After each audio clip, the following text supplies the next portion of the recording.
sounds Welcome good. to our podcast, When Life Gives You Lemons. I'm Kevin Henry, and my partner in crime in life is Palmy Henry. I have a rare disease known as spinal cellular ataxia, which is a neuromuscular disease. This has left me mobility challenges as well as with a speech impediment and noise-induced anxiety. Living with these disabilities for over 20 years, we have developed helpful hints and life lessons that we would like to share with you that has made our life easier and possible in some cases. We consider ourselves disability advocates and intend to educate ourselves and you about other disabilities and issues, and also talk about things we find interesting and frequently encounter when we're out and about.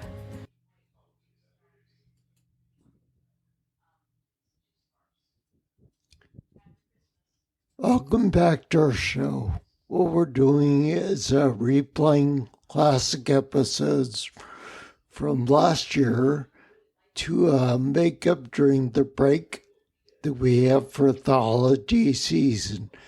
As a reminder, the next season starts on May 5th. Thank you. Enjoy.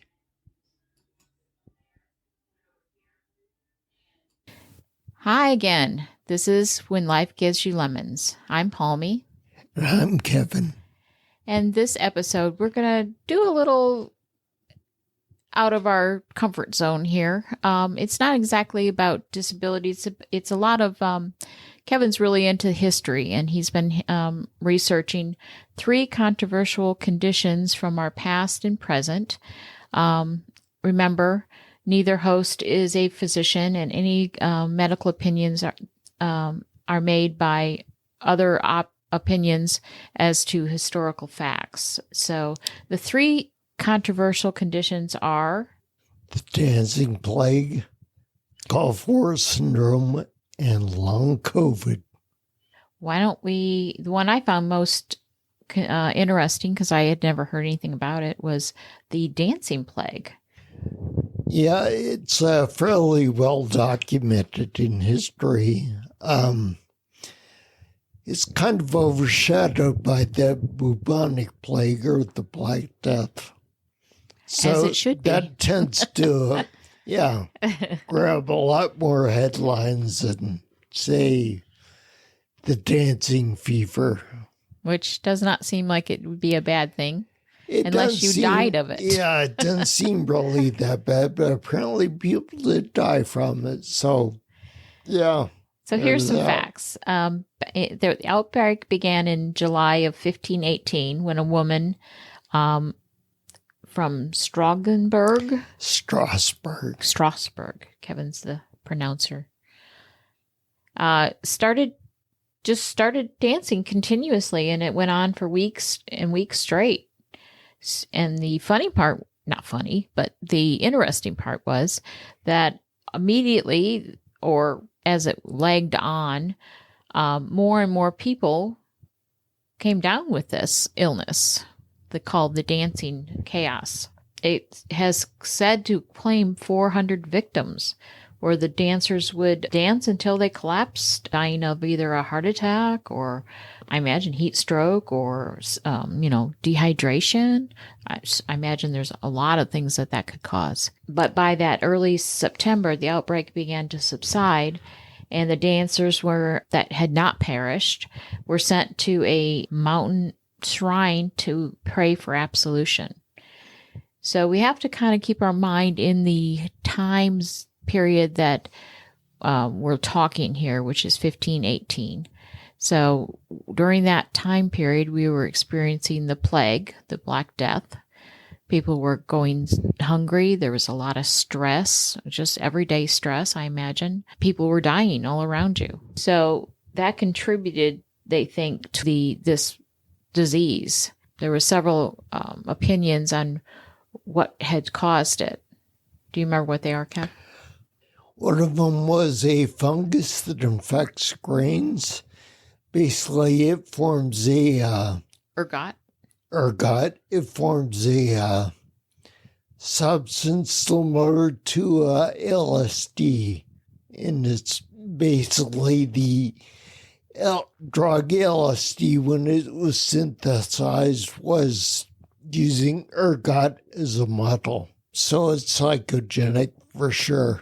So that seems plausible because here we are looking at the Black Plague and people are starving to death. There's not a lot of food. And I imagine they were willing to eat just about anything.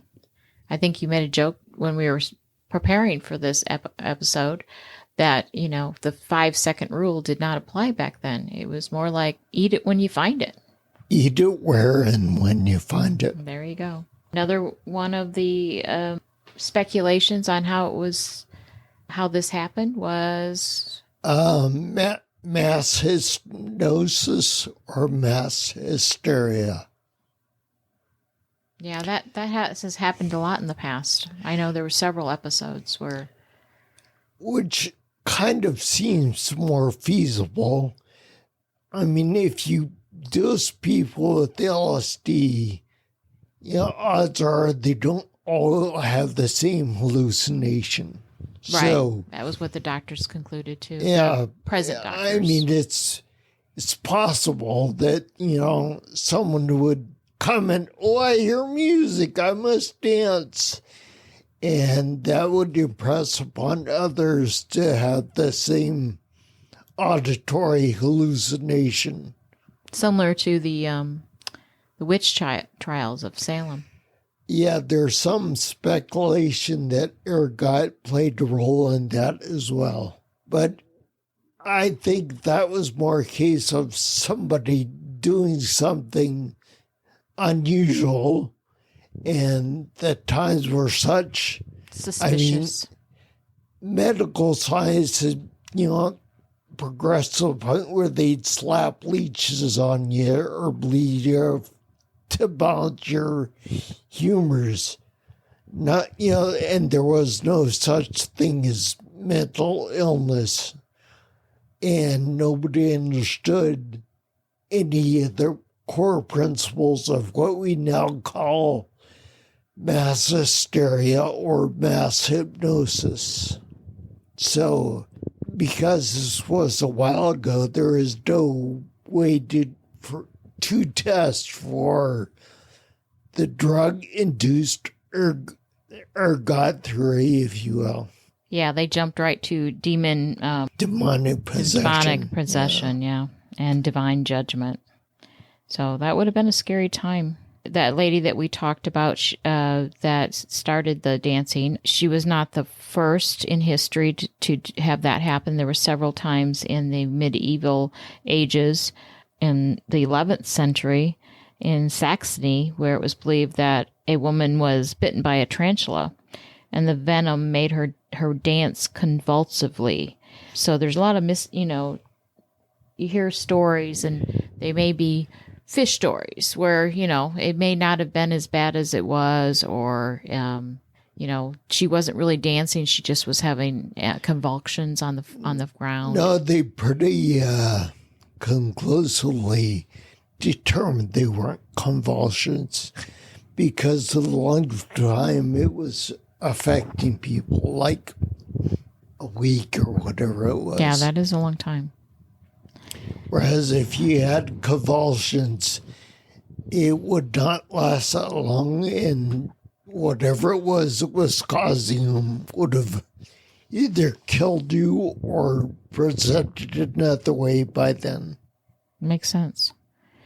What I found interesting was these events have inspired movies, books, songs. Specifically, a couple of songs were written about this. In the 2022, the song Core Mania by the Florence and the Machine. It's on the third track of the album Dance Fever, which took its title from the song. We listened to it, and it was pretty interesting, and you could definitely tell it was based on that kind of disease. Yeah, earlier than that, Kate Bush had a song that was called The Red Shoes. Yep, that's what it was. Unfortunately, we can't play either one of those because they're both under copyright. But go and listen to them yourself. They're very interesting, very different, totally different genre. There you go.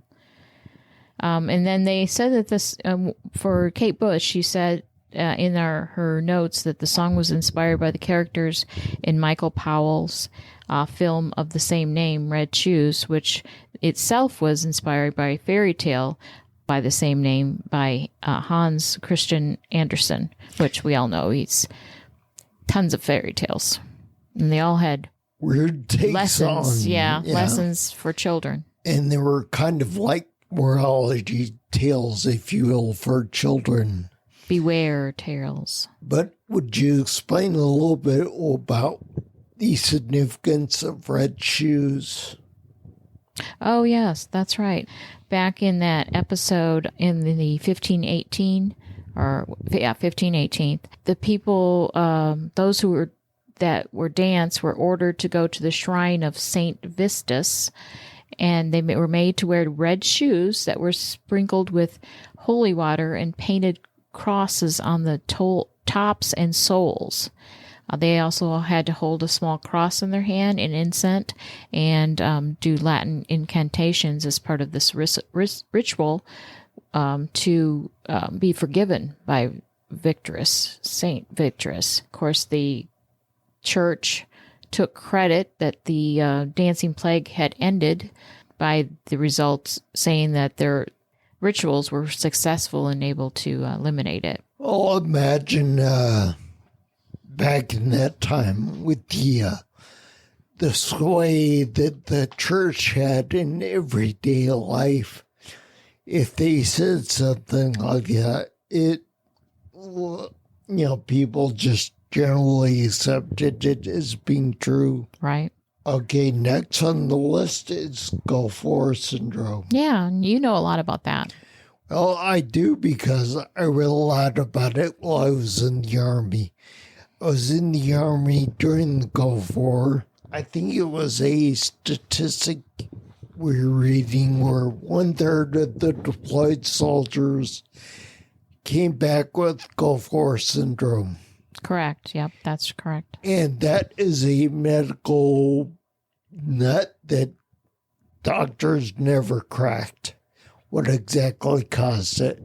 It even got so scary to the point where not just you would get it, but when you came back home after the war, which was very brief as wars go, potentially you gave it to your family as well.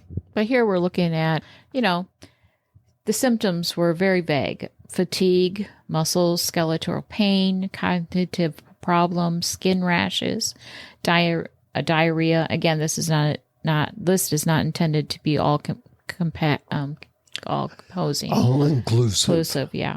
But here again, if we were looking at the symptoms back in the day with the dancing fever, mass hysteria. Well, I think there's a better explanation for it. It can manifest in soldiers and aggravate or be amplified by PTSD. So it's all in their head.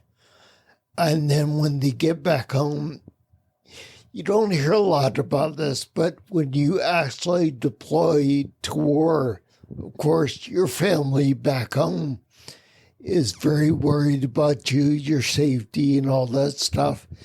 And also, they have a lot of stuff that previously you had to deal with, and only you, the military, would only let you deal with it. And so it was totally brand new to them to have to solve these riddles on their own. Yeah. These veterans were also exposed to a lot of stuff while they were over there. It was a very short war, but time-wise, but there was a lot of chemical warfare agents, particularly nerve gases and other mustard gas and stuff like that had been used previously. They looked for were they looking for? What was their mission? They were looking for weapons of mass destruction, which this was a Bush Sr. era war, and it basically was like over in less than a day on the ground side.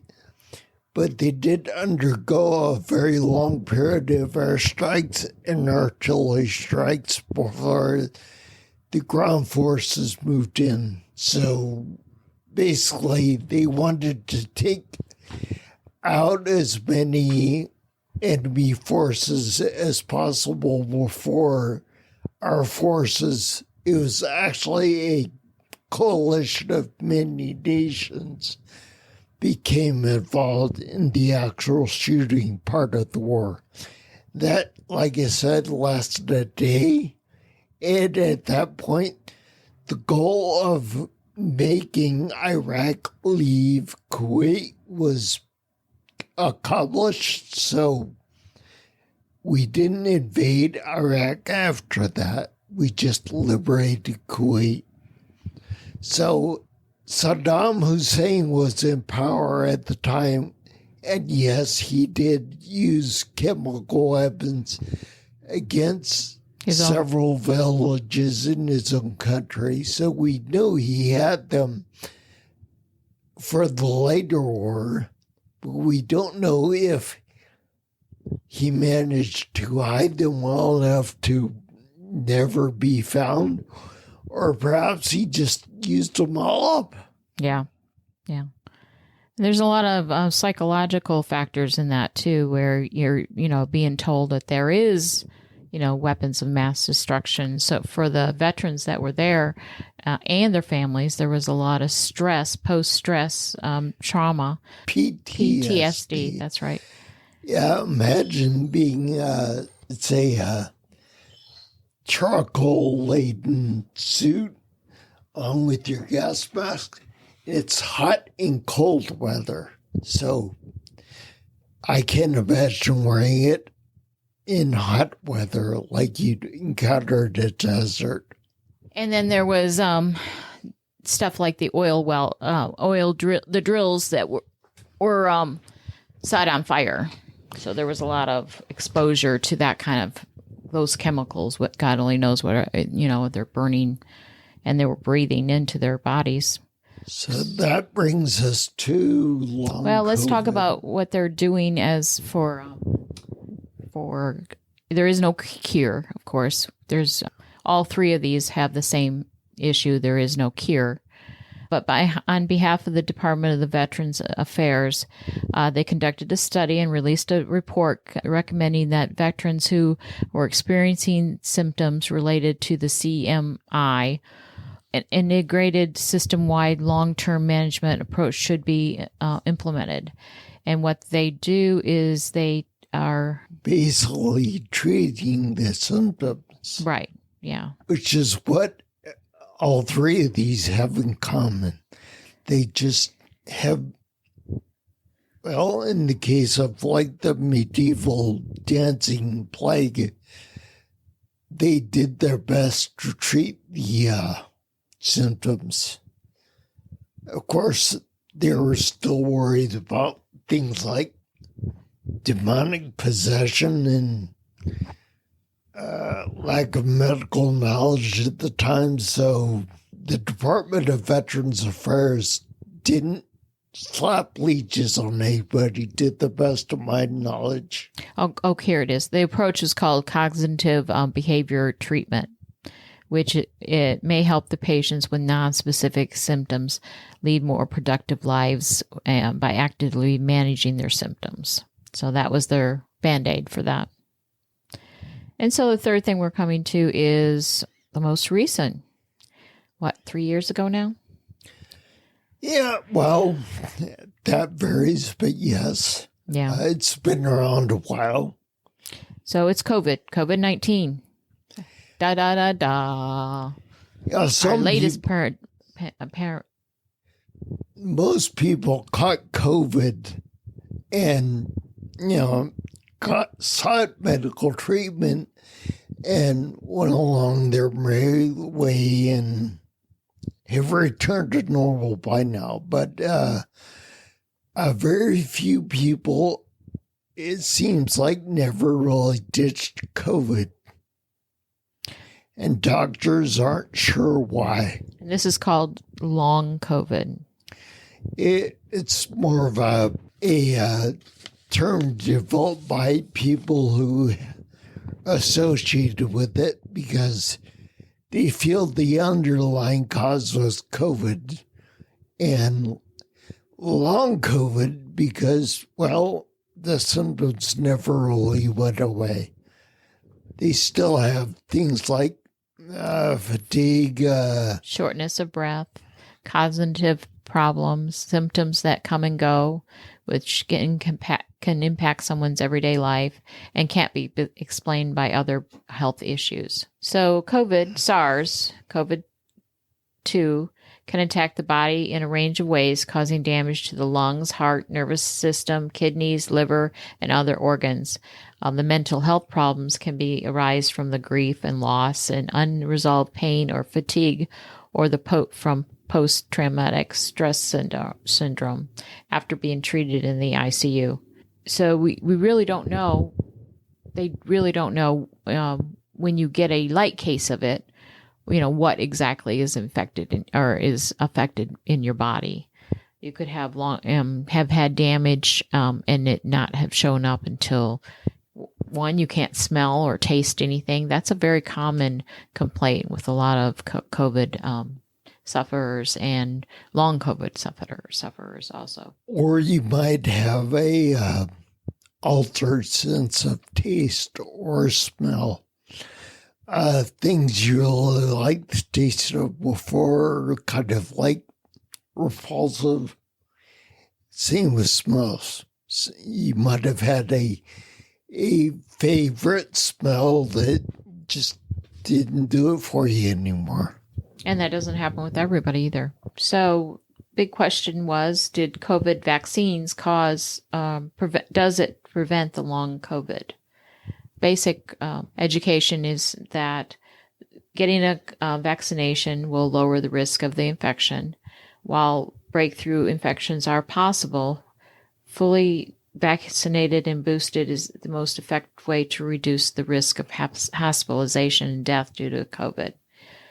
Research is going on how long COVID affects people who have had outbreaks of COVID, but it is likely that being vaccinated reduces that risk. Yeah, one thing that I was pretty sure of is it was because it was a pandemic and affected the entire world.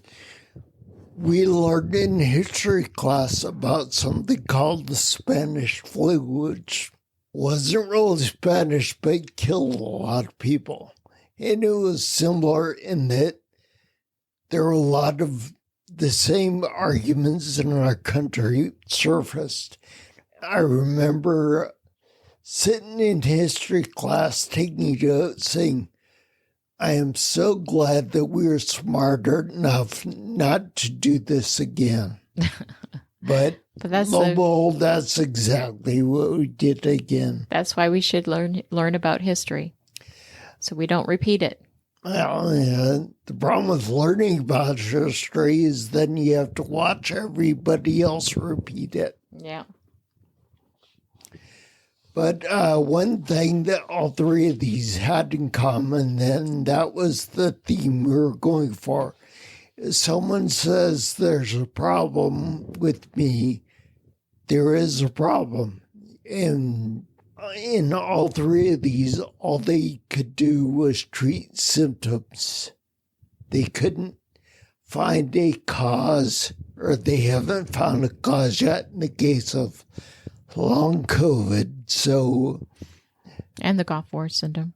Yeah, they just end up, saying, okay, fatigue, take a nap, or we can give you less drowsy medication, perhaps. So what we're stressing is, doctors, medical professionals should really dig down in and make sure, not just tell you it's all in your head.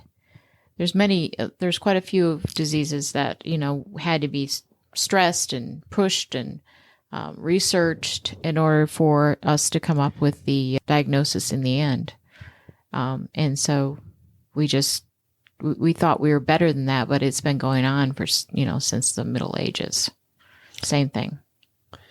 Yeah, the outlook for long COVID sufferers, I don't think is looking really good, because science nowadays needs firm data and a lot of it to make a study correctly using the scientific method.